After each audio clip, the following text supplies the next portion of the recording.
So hello everyone, welcome to civil Seva Margdarshan और लक्ष्य विपाट घटना संग्रह सीरीज में आपका फिर से स्वागत है। इस सीरीज में जो हम लोग ऑलरेडी 18 लेक्चर्स इसमें कवर कर चुके हैं, इसमें आपको मालूम है कि हम लोग 71वीं बीपीएससी को टारगेट करते हुए 71 लेक्चर को के थ्रू पूरे करंट अफेयर्स को कवर करेंगे। शुरुआत के जो 18 लेक्चर्स है उसमें हमने जो 3 महीने, जो कि अगर हम लोग बीपीएससी के साइकिल को समझे कि सितंबर टू सितंबर अगर साइकिल देखा जाए तो इसके माध्यम को देखते हुए हमने अक्टूबर, नवंबर और दिसंबर के करंट अफेयर्स को भी कवर कर लिया। हालांकि उस पर उतना डिटेल हम लोग और उतना ज़्यादा ध्यान नहीं देते हैं। क्यों? क्योंकि दिसंबर में एग्जाम हुआ है तो जनवरी से इम्पोर्टेंट ज़्यादा हो जाता है आपके लिए करंट अफेयर्स।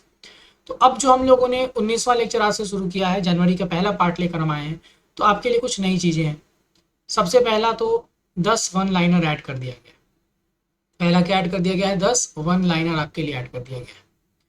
और दूसरा क्या देखने को मिलेगा कि जो लेक्चर का नंबर है वो भी 6 लेक्चर नहीं रहेगा। अब हर महीने 7 से 8 लेक्चर्स हम लोग कवर करेंगे। फिर कुछ चीज़ें ऐसी भी आएंगी जो कि हमारे लिए एक इम्पॉर्टेंट है एग्जामिनेशन पॉइंट ऑफ व्यू से। उसका एक अलग लेक्चर लेकर रिकॉर्ड करना भी पड़ सकता है, जैसे यूनियन बजट, यूनियन सर्वे, बिहार बजट, बिहार सर्वे, ये सब आपको 2 महीने के अंदर ही मिलेगा, फरवरी और मार्च में। तो ये सारा कुछ जो है हम लोग अलग से भी कवर करेंगे, ठीक है। और तीसरी चीज़ बहुत इंपॉर्टेंट, लक्ष्य विपाट घटना संग्रह जो सीरीज है, इसी का एक जो मैगजीन वर्जन है, मंथली मैगजीन आपके करंट अफेयर्स का, उसकी भी शुरुआत हम लोग आज कर चुके हैं। तो जनवरी महीना, जनवरी 2025 से हमारा पहला वॉल्यूम जो है मैगजीन का फाइनली रेडी है आपके लिए। और ये टेलीग्राम चैनल पे, जो टेलीग्राम निहित सर पॉलिटी चैनल है, वहाँ पर, ये वाला चैनल पे आप जाके देख सकते हैं। यहाँ पर आपको ये मिल जाएगा और बिल्कुल फ्री ऑफ कॉस्ट, कोई इसके लिए चार्ज देने की ज़रूरत आपको नहीं है, ठीक है। हमारा पहला एडिशन है तो मैं आपसे बोलूँगा कि आप इसको पढ़ें और इसका फीडबैक भी दीजिए कि इसमें और क्या चीज़ें हम लोग इम्प्रूव कर सकते हैं। ऑब्वियसली बात है, कमिंग डेज में बाकी वर्जन भी आएगा। पहला महीने का मैगजीन बिल्कुल आपके लिए फ्री ऑफ कॉस्ट दिया जा रहा है। इसका पीडीएफ टेलीग्राम पे आप जाके दीजिए, डाउनलोड कीजिए, उसको पढ़िए। और फिर फरवरी मार्च का भी मैगजीन जो है वो हम लोग 2 से 3 दिन के अंदर रिलीज़ कर देंगे। इस महीने 25 तारीख तक हम लोग जून महीने तक का मैगजीन, यानी कि आपको टोटल 6 एडिशन रिलीज कर दिया जाएगा। जुलाई और जो कंपाइलेशन है, ये 2 मैगजीन जो है वो अगस्त के 10 तारीख तक हम लोग रिलीज कर देंगे फाइनल, ठीक है। तो अच्छे से पढ़िए सब लोग करंट अफेयर्स को। कोई दिक्कत हो आप बिल्कुल कमेंट कीजिए या मैसेज कीजिए, या यहाँ व्हाट्सएप पे, इस पर भी आप मैसेज कर सकते हो, ठीक है। चलिए शुरू करते हैं आज का डिस्कशन। तो अब हम लोगों को 10 टॉपिक, 10 एमसीक्यू और 10 वन लाइनर भी पढ़ना है। तो हम लोग 10 पहले टॉपिक के डिस्कशन करते हैं। और 10 टॉपिक में आप जानते हो कि हम लोग पहले 2 national news, 2 international news, 2 Bihar specific और 4 मिसलेनियस। तो पहला नेशनल न्यूज़ देखते हैं। Annual survey of unincorporated sector enterprises 2023-24। तो पहला जो सर्वे है, क्या चीज़ का? अनइनकॉर्पोरेटेड सेक्टर एंटरप्राइजेस का, ASUs करके उसका बोल सकते हो, 2023-24 का वो रिलीज किया गया। और ये बता रहा है कि भारत का जो अनइनकॉर्पोरेटेड नॉन एग्रीकल्चर सेक्टर है उसमें किस तरह का ट्रेंड देखा जा रहा है। ये मोस्टली, यानी ministry of statistics planning and implementation जो है वो इसको जारी करता है। और इसको 24 दिसंबर 2024 को जारी किया गया था, जिसका डेटा अवेलेबल कराया गया सरकार के द्वारा in the first week of January itself. और ये सर्वे एम्फेसिस करता है कि सेक्टर का जो क्रूशियल रोल है अनऑर्गेनाइज सेक्टर का, एम्प्लॉयमेंट और जीडीपी कंट्रीब्यूशन में उसको देखा जाए। तो पहला चीज तो पॉइंटर क्या हो गया, कौन रिलीज करता है ये आपको मालूम होना चाहिए। दूसरा कि क्या इसका कंट्रीब्यूशन के रूप में आपको देखने को मिलेगा और इसमें कौन कौन से सेक्टर आते हैं। तो आपने देखा कि non agriculture unincorporated unorganise sector, तो इसका अगर डेटा देखें तो लगभग 12 करोड़ वर्कर जो है इस सर्वे पीरियड के दौरान एम्प्लॉयमेंट उनको मिला इसके अंदर। और ये पिछले साल से 1 करोड़ ज्यादा है, ठीक। उत्तर प्रदेश, महाराष्ट्र और बंगाल 1/3 वर्कफोर्स का कंट्रीब्यूट करते हैं। उत्तर प्रदेश, महाराष्ट्र और बंगाल में जो देश भर में वर्कफोर्स है उसका 1/3 यहीं से है। और जो फीमेल वर्कर्स का जो प्रोपोर्शन है इस इंडस्ट्री में, अनऑर्गेनाइज इंडस्ट्री में, वो 25.63 से बढ़कर 28.12% हो गया। और 58% मैन्युफैक्चरिंग इस्टेब्लिशमेंट जो है अभी हमारे देश में, वो फीमेल प्रोपराइटर्स के द्वारा लीड किया जा रहा है। ये बहुत इंपॉर्टेंट ट्रेंड है, जेंडर इंक्लूसिविटी या जेंडर इक्वालिटी की बात हम करें। 58% जो हमारे मैन्युफैक्चरिंग इस्टेब्लिशमेंट है that are led by women entrepreneurs. तो ये इसका डेटा आपको देखने को मिलेगा, ठीक है। अगला, Gujarat declares first biodiversity heritage site. Gujarat ने पहला बायोडाइवर्सिटी हेरिटेज साइट को जो है वो डिक्लेयर किया। और गुजरात का बायोडाइवर्सिटी बोर्ड जो है उसने इनलैंड मैंग्रोव गुनेरी में जो कच्छ डिस्ट्रिक्ट में पड़ता है उसको स्टेट का पहला बायोडाइवर्सिटी हेरिटेज साइट डिक्लेयर किया। ये इनिशिएटिव क्यों जारी किया गया है? क्योंकि ये यूनिक मैंग्रोव इकोसिस्टम जो है उसको प्रोटेक्ट किया जाए और कहीं ना कहीं एक नॉन टाइडल इन्वायरमेंट में होते हुए ये ग्रो कर रहा है, थ्राइव कर रहा है, तो इसलिए इसका प्रोटेक्शन जरूरी है। इस साइट की बात करें तो ये 32.78 हेक्टेयर में ये फैला हुआ है और इकोलॉजिकल डाइवर्सिटी के लिए काफ़ी ज़रूरी है। नाउ बायोडाइवर्सिटी हेरिटेज साइट्स की अगर हम लोग बात करें तो these are recognised for their ecological significance. और बायोडाइवर्सिटी एक्ट जो है 2002 का, ये स्टेट गवर्नमेंट को अलाउ करता है कि वो इन एरियाज को डेजिग्नेट कर सकते हैं।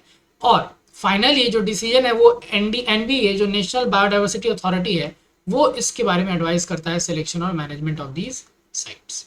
ठीक है, तो याद रखिएगा इनलैंड मैंग्रोव गुनेरी कहाँ पे? कच्छ डिस्ट्रिक्ट में, पहला बायोडाइवर्सिटी हेरिटेज साइट गुजरात का। नाउ इंटरनेशनल न्यूज पहला देखें तो नाइजीरिया ज्वाइंस ब्रिक्स ब्लॉक। तो नाइजीरिया जो ऑफिशियली एक पार्टनर कंट्री के रूप में, ध्यान दीजिएगा यहाँ पे कौन सा कंट्री? पार्टनर कंट्री के रूप में ब्रिक्स ग्रुप के ज्वाइन किया, जिसमें कि Brazil, Russia, China, south Africa, India के ऑलरेडी है।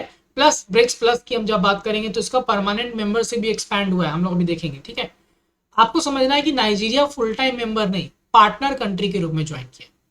ठीक है, अब ब्रिक्स बना किस लिए था? तो वेस्टर्न लेड इकोनॉमिक फोरम जो है उसको कहीं ना कहीं काउंटर बैलेंस करने के लिए और साउथ साउथ कोऑपरेशन इंश्योर करने के लिए 2009 में ये बना था। उस समय साउथ अफ्रीका इसका मेंबर नहीं था, साउथ अफ्रीका 2010 में ज्वाइन किया। ऑलरेडी इसका एक्सपेंशन हो रखा है ब्रिक्स प्लस के अंदर और अभी full time membership Iran, Egypt, Ethiopia, Indonesia, Saudi और यूएई को भी मिल चुका है।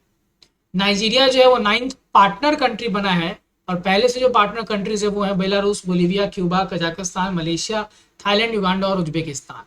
तो ये आपको ब्रिक्स के बारे में। ठीक है, next, India joins Euro drone programme as observer nation. Bharat ने यूरो ड्रोन प्रोग्राम को ज्वाइन किया है, किस रूप में? ऑब्जर्वर नेशन के रूप में। अब ये समझिए कि पहला तो ये प्रोग्राम है क्या और इससे क्या हमें फायदा होगा, समझना है ध्यान से। तो ऑब्जर्वर नेशन के रूप में ज्वाइन किया है और कहीं ना कहीं ये India second Asia Pacific country बना है जिसको ये स्टेटस मिला है जापान के बाद यूरो ड्रोन प्रोग्राम ज्वाइन करने। ये एक 4 देशों का इनिशिएटिव है, फ्रांस, जर्मनी, स्पेन और इटली, जिसको मैनेज करता है Bonn based OCCAR, that is organisation for joint armament cooperation. It is led by Airbus defence and space Germany का, और साथ साथ Leonardo Italy, Dassault aviation France जो राफेल बनाती है, एंड एयरबस ऑफ स्पेन इसके मेजर सब कॉन्ट्रैक्टर है। ये है क्या? तो ये एक medium altitude long endurance remotely piloted aircraft system की बात करता है, जो लॉन्ग इंड्योरेंस मिशन, जैसे कि मान लीजिए आप किसी जगह पे सर्विलेंस कराना चाहते हैं तो लंबे समय तक वहां पर आपको इसको डिप्लॉयमेंट करना पड़ता है ना, उस एयरक्राफ्ट को। तो इसी तरह का एयरक्राफ्ट डिजाइन करने के लिए ये यूरो ड्रोन जो है वो काम करता है और भारत इसको ऑब्जर्वर नेशन के रूप में ज्वाइन इसको किया है। ठीक है, बिहार स्पेसिफिक देखिए पहला तो 358 होली प्रकाशोत्सव। तो तख्त श्री हरमंदिर साहिब जो पटना साहिब में गुरुद्वारा है वहाँ 4 से 6 जनवरी को 358वां प्रकाश उत्सव जो है वो मनाया गया, जो किसके कॉमेमोरेशन में होता है? 10वें सिख गुरु, दैट इज श्री गुरु गोविंद सिंह जी महाराज।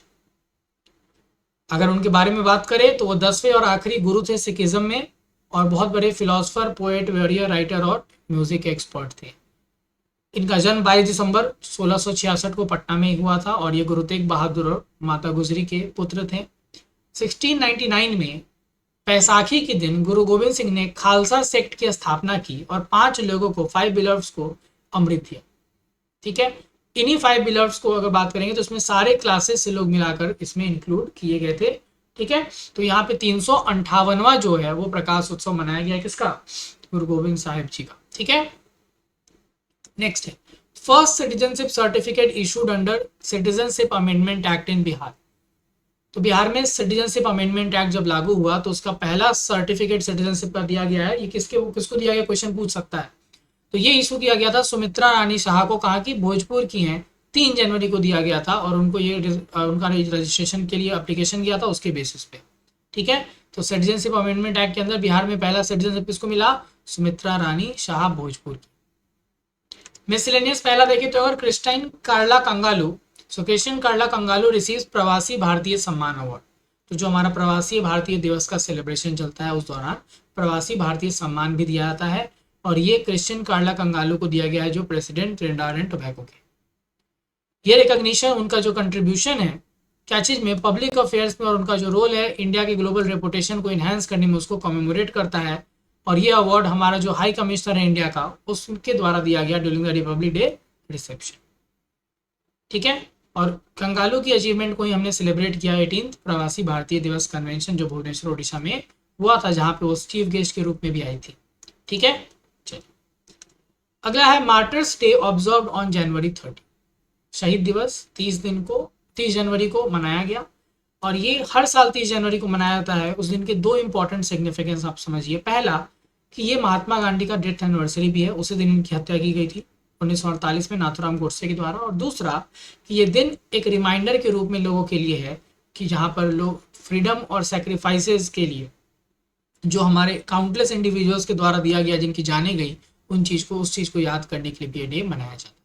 ठीक है, अगला है नगोबा जात्रा। तो नगोबा जात्रा जो है एक इम्पॉर्टेंट ट्राइबल फेस्टिवल है जो मेसराम क्लैन के द्वारा, जो आदिवासी गोंड्स है, कहाँ पे, केसलापुर विलेज तेलंगाना, उनके द्वारा मनाया जाता है। नागोबा यात्रा कहाँ पे, आदिवासी गोंड केसलापुर विलेज तेलंगाना मेसराम क्लैन के द्वारा बनाया जाता है। 8 दिन का ये इवेंट होता है। कितने दिन का, 8 दिन का। और ये सेकेंड लार्जेस्ट आदिवासी फेयर है भारत में। बहुत सारे राज्यों से, महाराष्ट्र, छत्तीसगढ़, एमपी से लोग यहाँ पे आते हैं, पार्टिसिपेंट्स आते हैं, और ये गोंड कम्युनिटी का जो ट्रेडिशनल कल्चरल हेरिटेज है उसको दिखाता है। ये सरपेंडेटी नगोबा को डेडिकेटेड है ये यात्रा, और ये आदिवासी और नेचर के बीच के बॉन्ड को और मजबूत करता है। ठीक है, तो ये ट्राइबल कम्युनिटी और क्लैन, ये सब आपको याद रखना होगा, एग्जाम में पूछ सकता है। आखिरी टॉपिक अगर देखें तो नीति आयोग का फिस्कल हेल्थ इंडेक्स 2025। तो फिस्कल हेल्थ इंडेक्स एक एनुअल पब्लिकेशन है जो क्या करता है, फिस्कल हेल्थ जो राज्यों का है उसको स्टडी करता है। It aims to provide data driven insight for better policy intervention, ताकि सरकार अच्छे से इंटरवीन कर सके पॉलिसी मामलों में, ताकि उसको कहीं ना कहीं फिस्कल कितना वो स्ट्रांग है ये समझ में आ जाए। तो फिस्कल गवर्नेंस पे फोकस करता है पूरे राज्यों में, और जो इसका फीचर है, अगर आप देखेंगे क्या क्या पैरामीटर्स इंक्लूड करता है, तो quality of expenditure, then we talk about revenue mobilisation, then we talk about fiscal prudence, debt index, debt sustainability. और अगर इस रिपोर्ट का डेटा देखें तो उड़ीसा का रैंकिंग जो है सबसे अच्छा है, 67.8 इसका स्कोर है, और छत्तीसगढ़, गोवा जो है वो सेकेंड और थर्ड रैंक पे है इस स्कोर के साथ। ठीक है, आइए अब हम लोग वन लाइनर देखते हैं। तो पहला वन लाइनर जो हम लोग पहला देखें अगर, तो आईकार्ड जो Indian council of agriculture research, उसने सेंट्रल टोबैको रिसर्च इंस्टीट्यूट जो है CTRI, उसको राजा मुंद्री में जो है उसका नाम चेंज करके रखा है national institute for research on commercial agriculture, ये नाम इसका हो गया है। दूसरा 2025 के जनवरी में ही लुसियाना रेसिडेंट जो 65 साल के थे, वो पहले इंसान बन गए US में जिनका मृत्यु H5N1 बर्ड फ्लू वायरस से हुआ है। तो बर्ड फ्लू वायरस से मौत होने वाला पहला US का इंसान कौन बना, एक लुसियाना का रेसिडेंट जिसकी उम्र 65 साल थी। तीसरा सेक्शन 479 जो है भारतीय नागरिक सुरक्षा संहिता का, वो अंडर ट्रायल प्रिजनर्स को रिलीज करने से रिलेटेड है, रिमिशन के अंदर। किसके अंदर, रिमिशन के अंदर। तो अगर कोई आदमी जिसका अभी कोर्ट में फैसला नहीं आया है और वो मैक्सिमम सेंटेंस के कुछ पोर्शन का ऑलरेडी सजा जेल में काट चुका है, अभी कोर्ट में केस चल ही रहा है, तो उसको रिलीज करना होगा सेक्शन 479 के अंदर। बीमा सखी योजना गोवा में लॉन्च किया गया। इसका एम क्या है, इंश्योरेंस एक्सेस देना सारे नागरिक को, और विमेन को खासली एम्पावर करना है जो कि 18 से 70 की एज में है और उनका एटलीस्ट 10th क्लास का एजुकेशन कंप्लीट हो चुका है। उत्तर प्रदेश के CM ने माँ की रसोई जो इनॉग्रेट किया 10 जनवरी को, जो कि 9 रुपए में हर पेट खाना ऑफर कर रहा है। मध्य प्रदेश ने रिवील किया है पार्थ योजना, जिसका पर्पस है कि वो यूथ को कैरियर में, डिफेंस में और लॉ इन्फोर्समेंट में कैरियर बनाने के लिए प्रमोट, मतलब क्या करता है, इनकरेज करता है। ठीक है, पार्थ योजना MP। Then government of India has established a committee headed by Ramesh Chand. तो रमेश चंद कमिटी पूछेगा किससे रिलेटेड है, तो होलसेल प्राइस इंडेक्स का बेस ईयर चेंज करने से रिलेटेड है। ठीक है, डॉक्टर KS मनीलाल एक बोटनिस्ट थे, उनकी मृत्यु 1 जनवरी 2025 को त्रिशूर केरला में हो गई।